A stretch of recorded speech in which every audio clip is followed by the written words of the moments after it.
Hello friends, good morning. কেমন আছো তোমরা সবাই?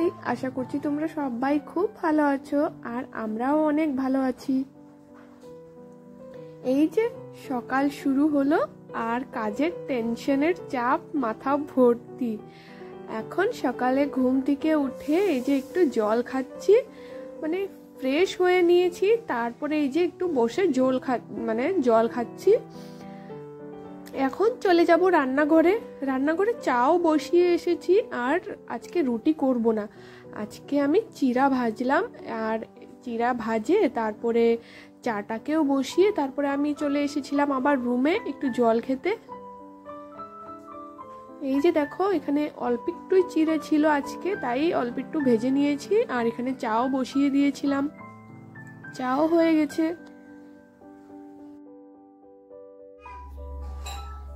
আর এদিকে আমার হাজবেন্ড আর সোনা বাবা দুজনেই খেলাধুলা করছে, কারণ সোনা বাবাও যখন আমি উঠি ও উঠে পড়ে, আর সকালবেলা টাইমটা ওর বাবাই ওকে দেখে। আর এই যে দেখো আমাদের সকালবেলার আজকে টিফিন, এই যে চাও নিয়ে এসেছি আমার আর আমার হাজবেন্ডের জন্য চিড়ে ভাজা, আমার জন্য সুজি, আর সঙ্গে ব্রেড।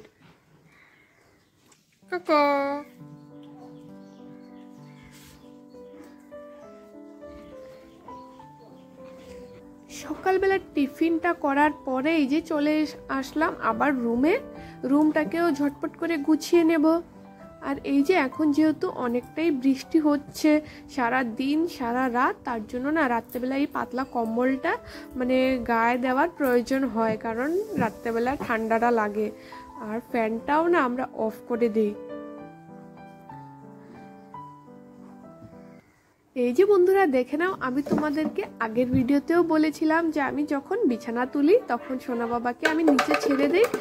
আর এই যে দেখো, নিচে ছাড়ার পরেই ও সোজা চলে আসে ড্রেসিং টেবিলের এইখানে, কারণ এইখানে অনেক জিনিস থাকে আর ও অনেক জিনিস তছনছ করতে পারবে খুবই সহজে। তার জন্য দেখো ও কি করেছে, ড্রয়ারটাকে পুরো উল্টে পাল্টে করে দিয়েছে। ড্রয়ারটাকে উল্টানোর পরেই আমি যখন ড্রয়ারটা বন্ধ করে দিয়েছি, তখন উপরে যে ঝুড়িটার মধ্যে ওর সমস্ত জিনিসগুলো ছিল সবগুলোকে নিচে ফেলে দিয়েছে। আর ঝুড়িটা উল্টাইছো? কই ছিল? রাখো, সব রাখো উপরে, রাখো উপরে, হ্যাঁ রাখো।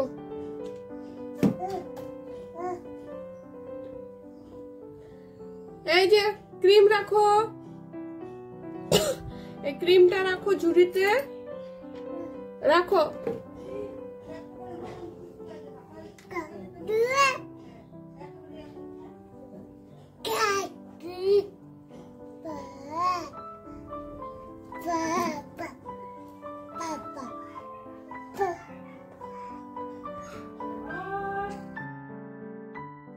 এই যে বিছানাটা গুছানোর পরে আবার চলে আসলাম এই যে ড্রেসিং টেবিলটাকে ক্লিন করতে, যেহেতু পুরোটাই উলট পালট করে রেখেছে আমার সোনা বাবাটা। এখন ঝটপট করে ড্রেসিং টেবিলের উপরটাকে ভালো করে গুছিয়ে নেব, আর ভিতরের ড্রয়ারটা একটু পরিষ্কার করে নেব।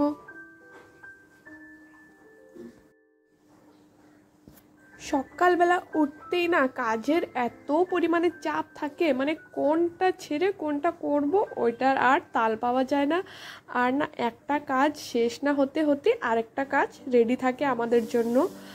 আর এই যে দেখো, এখনই আসলাম রুমটা গুছিয়ে, আর আবার এই সমস্ত ঘরগুলোও আমাকে মুছতে হচ্ছে। আর এই বৃষ্টি বাদলের দিনে যদি ঘরটাকে না মুছা হয় না, তাহলে একটুকু ভালো লাগে না। সব দিকে জলও হয়ে থাকে, আর একটু ধুলোবালি তো হয়েই থাকে, বালি। তার জন্য একটু মুছে নেই। আর তোমরা দেখতেই তো পারছো যে পুচকু বাবা এখন দোলনার মধ্যেই ঘুমিয়ে আছে, আর ও যখন ঘুমিয়ে থাকে তখনই আমি এই সমস্ত কাজগুলো করে থাকি।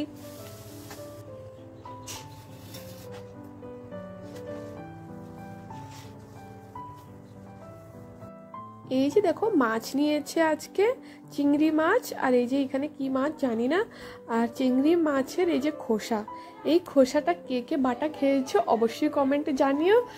আর দেখো, আমি এই যে আলুটাকেও সিদ্ধ বসিয়ে তারপরে আমি যাব স্নান করতে, কারণ এখন স্নানও আছে, কিছু জামা কাপড়ও কাচার আছে।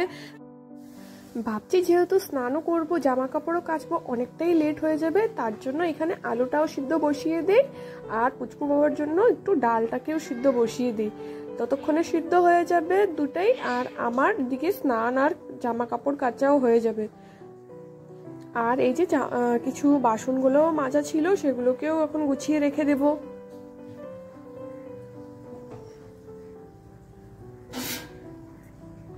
আর এদিকে আমি ভাতের জন্য সমস্ত রেডি করে রেখেছি। আর এই যে চলে আসলাম এখন জামা কাপড় কাচতে।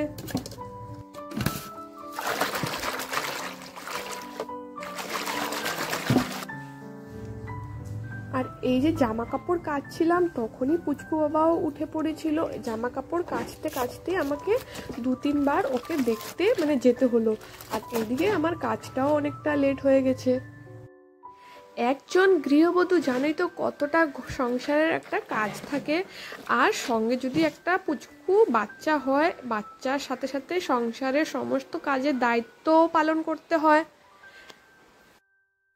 এই যে জামা কাপড় ভিজিয়ে রেখে এসেছি, আর এদিকে দেখতে আসলাম যে আলুটা সিদ্ধ হয়েছে কিনা। আর পুচকু আবার যেহেতু অল্প একটু ডালটাও বসিয়েছি, ডালটা হতেও বেশিক্ষণ সময় লাগবে না, তার জন্য ডালটা সেদিনকার মতন যদি আবার পুড়ে যায় তার জন্যই শুধু মনে ভয়। আর ডালটা হওয়ার মধ্যে তার জন্য আমি আর জামা কাপড় কাচতে গেলাম না, ভাবছি তাহলে 2-একটা সবজি বসে বসে কেটে নেই, আর একবারে ডালটাকে নামিয়ে তারপরে আবার যাব জামা কাপড় ধুতে। নিরামিষ তরকারি কেটে নিচ্ছি, কারণ আজকে নিরামিষ সবজি বানাবো। আর দেখো 2-একটা সবজি কাটতে কাটতে এদিকে পুচকু আবার ডালটাও সিদ্ধ হয়ে গেছে। এখন নিশ্চিন্তে যাব জামা কাপড়ও কেচে নিব আর সঙ্গে স্নানটাও সেরে আসবো।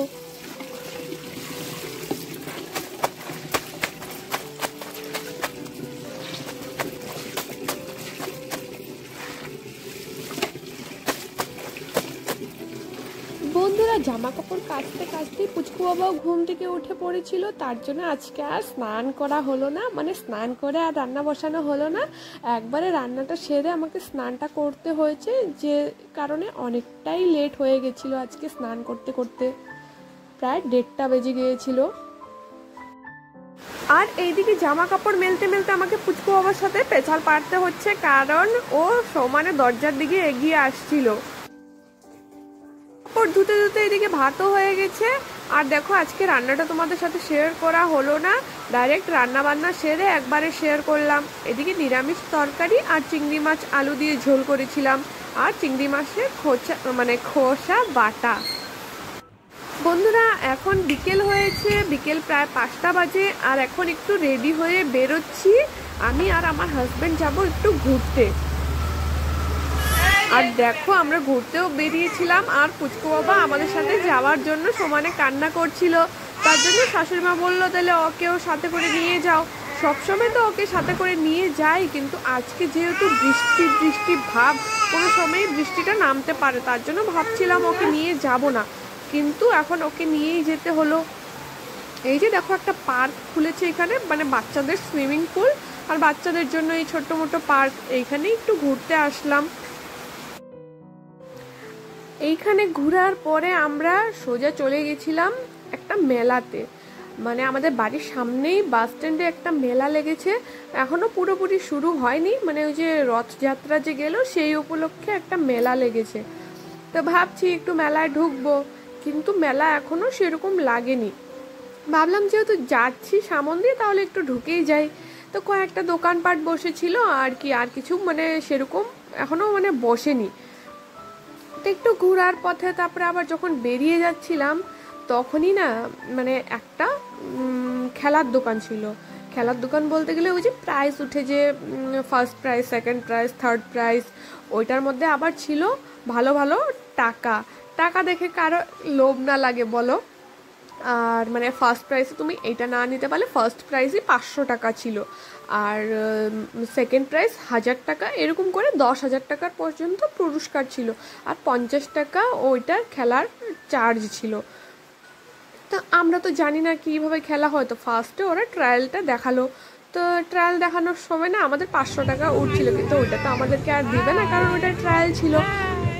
আর যখন আমরা খেলছি তখনই পাশ দিয়ে একটা লোক আসলো, ও 50 টাকা দিয়ে খেললো, ওর 500 টাকা ও পুরস্কার পেয়েছে। তারপরে আরেক পাশ দিয়ে আরেকটা ছেলে আসলো, ও 500 টাকা পেলো। 500 টাকা পাওয়ার পরে এমনভাবে ওকে বোঝানো হইলো, আর ও 600 টাকা দিয়ে আবার ও 3000 টাকা জিতলো, মানে টোটাল ও 3500 টাকা পেয়েছে। তা আমাদেরও একটু লোভ লাগলো।